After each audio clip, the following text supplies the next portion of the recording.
Broadcasting from Salisbury University campus, this is WSDL Ocean City, NPR News Talk 90.7. Putting Delmarva first. Stay tuned for Delmarva Today with your host, Don Rush. Large poultry operations have begun to pop up around Delmarva, and local residents began to protest their presence when they show up near the developments. Welcome to Delmarva Today. This is Don Rush. They've been described as an industrial operation with large houses containing tens of thousands of chickens, and some operations have as many as 6 of these major structures on one piece of land, with at least one proposal for 10 in Wacomico County. They've also aroused the anger of some residents from Wacomico and Somerset counties in Maryland to Accomack and Northampton counties in Virginia. Earlier, we talked with residents who live near some of these operations. This morning, we're going to turn to the industry side of the equation. Our studio is Bill Satterfield. He is Executive Director of Delmarva Poultry Industry Incorporated, a local trade group, and well, welcome to the program first. Don, thank you for giving us the opportunity to put out some facts. Okay, well, let's start with the economics. What is driving the movement, as it seems to be anyway, from what we've traditionally seen as maybe 2 or maybe 3 poultry houses now to some very large houses, and a large number of them, at least in terms of what we used to have? We're not really seeing much of a net increase in chicken house capacity. We do a study at the end of each year. Well, not a study. We collect data from the chicken companies looking at how many houses do you have in business, how many growers, how much you spend on feed, that sort of thing. And the number of houses now is less than it was in 2010, up slightly from 2015. So we're not seeing a big growth at all. We're kind of catching up to some lean years when no houses were built. There were several reasons for that. Number one, in Maryland, more so than in Delaware, Virginia, the state was putting in a stormwater management regulation to control rainwater that falls on farms. A lot of money spent to control rainwater, not polluted water, rainwater. And as the regulation and the policy was being developed, there was uncertainty. Well, what am I supposed to do? How am I supposed to do it? So instead of people going out and building houses with perhaps the expectation they may have to do something else, there was very little construction. So that was a big factor. In 2010, 11, and 12, grain prices reached record highs. As a result, nationwide, about 12 chicken companies went out of business. 2 here on Delmarva no longer exist because of the high grain prices. So, not knowing what the state of the industry would be because of those extraordinarily high grain costs, people were hesitant to have houses built. In the late 1970s and early 1980s, Purdue Farms in particular was on a big new housing kick. Let's get houses built, we're going to expand the company. Well, those houses are now 30, 35 years old. They're becoming obsolete. So rather than growers spending money to refurbish them, they've decided, I'm done. You also have deaths of growers, retirements for other reasons, storms knocking down houses, heavy snowstorms. So for those factors, we just have not kept pace with the demand for chicken. So what we're doing is playing catch-up. Catching up to where we should be. And each year there's about a 3% attrition. We need about 3% of the total house capacity just to keep up. And that's what we're trying to do. Now there's some other factors involved as to why the bigger houses are in vogue. Right now a new house can be 60 by 600 feet, maybe 66 by 600 feet. And they're designed to maximize the production of the birds. They're designed to allow air to flow through the entire house, so every spot of the house, every nook and cranny and corner gets fresh air for the birds. So that's one reason for the newer houses, the bigger houses than they have been. And with 3 other things. The birds are bigger now than they were years ago. So to put 25,000 birds in a house with more space per bird, you need bigger houses versus the older ones. Secondly, the chicken companies on Delmarva are reducing their use of antibiotics to help with bacterial infections in the birds. To offset the absence of the antibiotics, the birds are getting more living space. So again, more space per bird, you need bigger houses to have the same capacity as before. And in the case of Purdue Farms, Purdue is the world's leader in organic chicken production. Those birds need more space also. So again, more space per bird, bigger houses needed to give you the capacity you need. So, and interest rates are low too, have been low. So it's been a good time for growers to borrow money, make sure they have cash flow that works for them, that allows them to have a profit, and building houses is partially because of the low interest rates. Now, my understanding is that these larger houses, though, do house much larger number of birds than, say, for instance, they did in the past. Is there some economics of scale here that we're looking at in terms of why they're doing that? The placement per square foot of birds used to be about, it depended upon the company and how old the birds were 1 square foot per bird, perhaps 3/4 of a square foot per bird. But again, that number is getting larger. So to meet the capacity needs of the companies as they market and sell chickens, they need more space to grow the same number of birds. And the 60 by 600 foot houses fit that mold. But are they? My understanding is that there are larger number of birds. Is that right? Not necessarily. In a particular house. Not necessarily. Or is it that we're just seeing, instead of say 1 or 2 or 3 houses, we're now maybe see 6, for example. I know there were a number of those in Somerset County. The economics of the industry make it necessary for there to be enough cash flow so that the grower can make a profit. And profit's not a dirty word. These people are in business. Yes, it's a family farm, but it's also a business.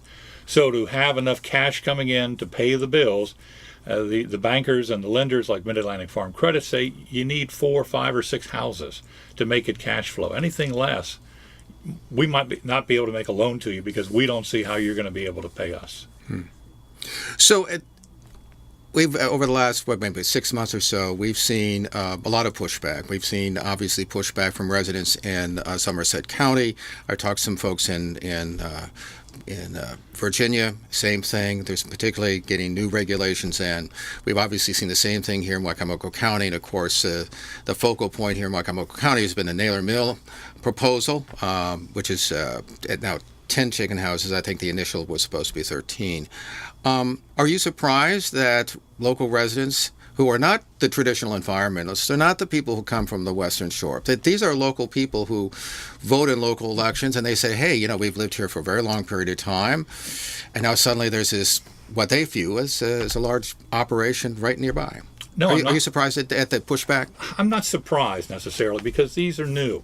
A lot of people fear the unknown. They fear the new. They don't know what's going to happen. And that's why it's important for us to come out on shows like yours and elsewhere to explain what this means and what will not happen that many of the critics or opponents of the chicken industry think will happen.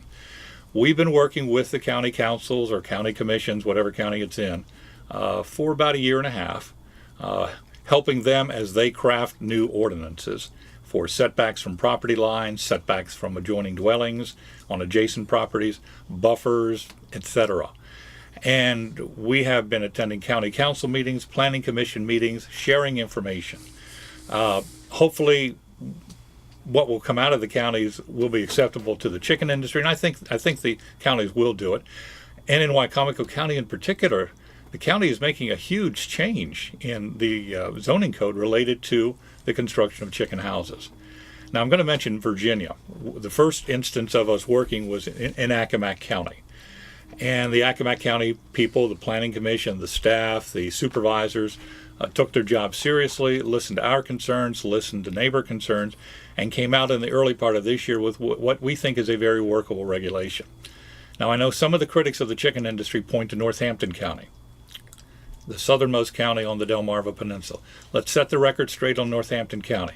Northampton County does not want chicken houses, period. End of statement. So for anybody who says, well, you ought to do what Northampton County does, that's unrealistic. The county government does not want chicken houses there. That was shown in the last election when some of our supporters or quasi-supporters were voted out of office. And that was the third time we and the chicken companies met with the Northampton County people over the last 10 or so, 12 years. They've invited us in. We're thinking about allowing chicken houses. We go through the motions, and then it dies. So forget Northampton County. A more reasonable regulation is Accomack, and I think what will happen in Wicomico County will be very reasonable as well. And it puts in a lot of new things. If I may read to you for some of the changes, because I can't now remember county by county what the different changes are. And this is for Accomack? This is for Wicomico. Oh, Wicomico, yeah. What has been proposed and is under consideration by the county council, for the first time, this zoning ordinance creates a setback distance between new chicken houses and dwellings, schools, churches, nursing homes, etc. on the adjacent property. First time. It doubles the setback between the new houses and the property lines, doubles it. For the first time, this ordinance, if approved, will require additional approvals by the Board of Appeals to construct chicken houses in strictly residentially zoned districts, specifically the R8, R15, R20, and R30. Those are districts where housing can be allowed and agricultural buildings can be allowed. Under this proposal, you have to go to the Board of Zoning Appeals. There's a higher level of approval that's necessary. So that's huge. That takes out a considerable amount of land from being able to be used for chicken houses. Certain setbacks from buffers are required. Buffers themselves are required, and we have a guy on our staff who works to help growers put buffers on. And an important step is what we call reverse setbacks. Reverse setbacks, it's a concept that's in place in Somerset County and Worcester County. It says that if I, as a guy who wants to build chicken houses, want to build on this property here, I have to have a certain setback from my neighbors. Now, what the reverse setback says is if the chicken houses already exist and the neighbor wants to put something in, he has to have that same separation. So kind of like what's good for the goose is good for the gander. And we think that will help neighbor relations as well. Now, in fact, when talking to the folks from Northampton, they in particular point to a fairly unique piece of geography. That is, there's a lot more water, there's soil issues, and so on and so forth. And a much narrower, for instance, in, say, Accomack County. And so they have something like, they have 1,000 and 1,500 foot setbacks. I'd read that Somerset County was perhaps looking at something like 1,000 feet. What is wrong with 1,000 feet? I mean, how would that impact, say, building a chicken house or a set of chicken houses, particularly if you're not really planning on putting them near a development? It's hard to have a one-size-fits-all regulation because all properties are not a square or a rectangular shaped piece of land or a triangle. So 1,000 feet, because of how that property lines up and where the houses could go, can take a lot of the land out of production for chickens. The land just would not exist. And we don't know of any science that indicates that 1,000 feet's the magic number. In our voluntary best management practices that we developed last June and have shared with the counties, we're suggesting a 400-foot setback. And Wycomico County has considered that. Somerset County has looked at it. And those are voluntary guidelines. They do not have the force of law. We're not a police agency. But I think the companies, the chicken companies, they don't need to go through this hassle. They need to have good neighbor relations. Their growers need to have good neighbor relations. So 1,000 foot would take out a lot of land that there's no scientific reasoning to say why. Let me say this. Put aside the scientific thing for a minute. We'll get to that. But are you saying, in effect, there's not enough land to accommodate what we expect to be maybe a growing poultry industry, and land that's away from some of these developments? I mean, Don, I'm not saying that at all. Yeah. The growing of chickens is a purely voluntary effort. Right. And if a guy who has 1,000 acres out in the middle of nowhere doesn't want to grow chickens, chickens will not be grown there. So each property owner has to decide how he wants to use his property, and in the case of agriculture, what sort of agricultural products he wants to produce, whether that's chickens or corn or soybeans or melons or tomatoes. So I'm not saying that you can automatically go out of the dense area and put chicken houses up, because the landowners who own that land may not want to do anything. Well, let's turn to the science. Last program had a lot of talk about the National Academy of Sciences study. There was a UMES study that took place. Johns Hopkins has done some reviews. What is it that you can show that this does not necessarily have an effect on people's either health or just their environment in terms of just living next to one of these? Some employees of Johns Hopkins University wrote letters to the various counties saying that new chicken houses would be dangerous to neighbors. And they had 49 or 50 references that they went to make that determination. I went through the list of references, and a lot of them had nothing to do with how chickens are grown on the Delmarva Peninsula. A lot of the ones citing CAFO data were not chicken farms, but were cattle farms or pork farms. Well, those are different animals, different types of manure, different circumstances. Some of the studies were just in small cages, maybe the size of this table. Well, that's a cage study. That's not a real-world study. Some of the reports were on the types of birds we do not grow on Delmarva, breeder birds. Some of the reports were done in countries that really don't have a big chicken-producing economy. So I'm not a scientist, and I don't claim to be. I'm just saying I looked at these studies, and they have no relevance to what we're trying to do on the Delmarva Peninsula. We have shared with the county 3 studies done by the University of Georgia, including the Department of Biological and Agricultural Engineering and the Department of Environmental Health Services. 3 separate studies that looked at the emissions of ammonia and particulate matter from the chicken houses. And they are concluding, without going through everything in great depth, that the setbacks that we're proposing, from houses to property lines or houses to dwellings, will be enough to keep the ammonia and the particulate matter on the farm. And yes, the further out you go from the chicken house and the fans, there'll be less and less and less and less. So most of these particulate matter and ammonia will stay on the farm, and there really is no reason for concern by the neighbors. And in fact, the ambient level of some of these things are the same as what's on the chicken farm side of the property line. So we've shared these with the county council people and the supervisors. There was a study done by the John Hines and Associates Incorporated, commissioned by the county executive Bob Culver, that looked specifically at that parcel west of Salisbury. As I read it, it concludes there's no real threat to the Paleo Channel, the water supply. And just this morning, I received a copy of a study done by the Wicomico County Health Department, dated April 2016, that looked at a lot of things on the health impact to humans, and it said basically there's not enough evidence to show that this is a legitimate concern. And if you allow me to read that right here, a large volume of research and case studies have been supported potential negative effects of CAFOs on the neighboring community. However, the generalization cannot be projected across all CAFOs, since few of these studies provided data relevant to poultry CAFOs. In conclusion, there is little direct evidence that the proposed project will affect the public health or the environment in the community. That comes from the health department. And some of our critics have said, well, you need to get a health study done. Well, apparently one was done. I wasn't aware of it till half an hour ago. And for those who think DPI and our organization may have its hands in the fingers of the county council members, not true. We didn't know anything about this till about half an hour when I got an email about it. So there are a lot of studies. Yeah, some studies, you can do a study on anything. You can do a study on the potential impact of this pen. Some will say, oh, it's a lethal weapon. It'll mar you for life. Some will say it's a useful writing tool. So studies are done on all sorts of things, and each side can pull out its own studies to purport to show what they think is the facts. I'm convinced the Georgia ones are correct.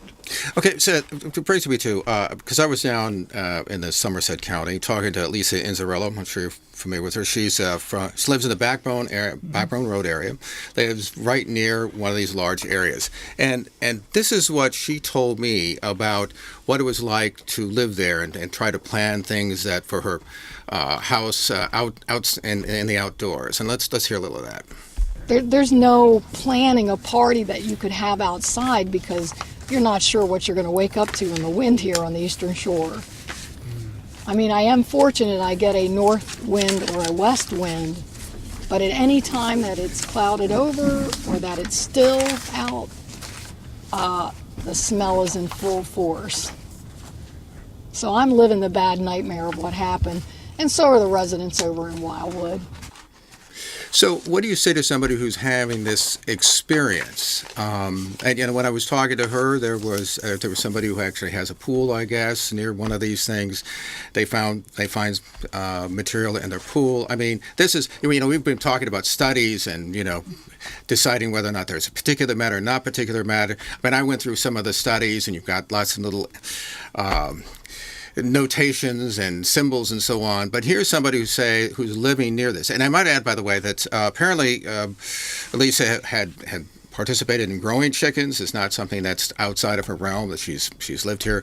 What do you say to residents who say, gee, I appreciate the studies, but that's not my experience? You have to understand that these chicken houses are being in districts, county-zoned districts, where agriculture is allowed. Chickens are part of agriculture. So they are legal uses in these districts if they meet the setbacks and all like that. Unfortunately, a lot of people move into the area without really knowing what the area is all about, or don't understand that there are agricultural activities, which could include chickens, in the area or allowed in the area. Now, in case of the woman you just mentioned, she says her family's been here for decades, generations. I don't doubt that. She says it, I believe her. But she should have known perhaps that chicken houses would be allowable uses in an agriculturally zoned district. Now, we want to be good neighbors, and that's why we have no problem putting up vegetative buffers, agreeing to wider setbacks, and maybe Mrs. Inzerillo and her neighbors could put up buffers too. I mean, we don't need the hassle, and it is unfortunate.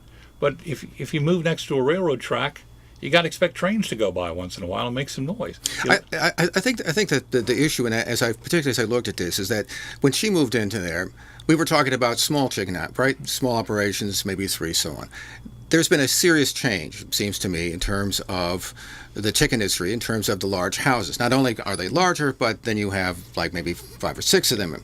So that sort of changes the landscape. So that when she moved in, that wasn't really what she bargained for. And as a matter of fact, in some counties, they encourage little cluster developments throughout their counties. And then suddenly, after encouraging this development, then you have, say, a large chicken operation, which is agricultural, you're quite right, but that's not what people expected. I mean, it seems to me that something has shifted here to create this kind of conflict. I think what happened along Backbone Road and West Post Office Road, east of Princess Anne, with a lot of farms with a larger than normal number of houses, is not going to happen again. I just have a gut feeling that the chicken companies do not want to do it like that. And again, I say, you need to know what is allowed in the neighborhood where you're building a house or owning a house.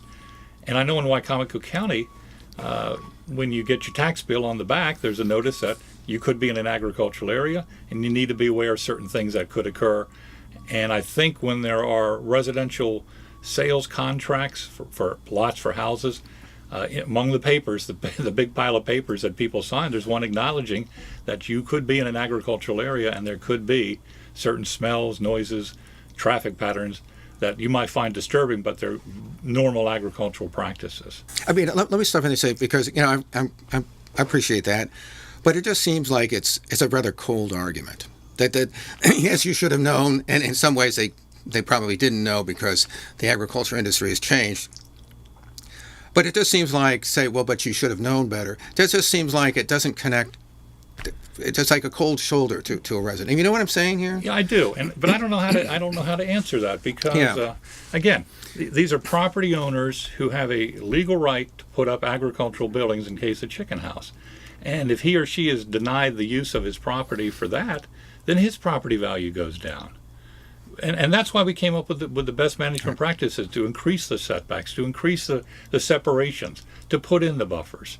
And as I said, I don't think the companies are going to want to put a lot of big farm units together of the density that exists in that area east of Princess Anne. Do you think that was just simply a mistake? I mean, on a part of everybody that to create this conflict? Yeah, a lot of those ones, particularly on West Post Office Road, and I think it's Palmetto Church Road, have been up 10, 12 years or more. You can drive by them now. Some of them you can hardly see the houses if you go on West Post Office Road. If you turn and go Palmetto Church Road, you can see them.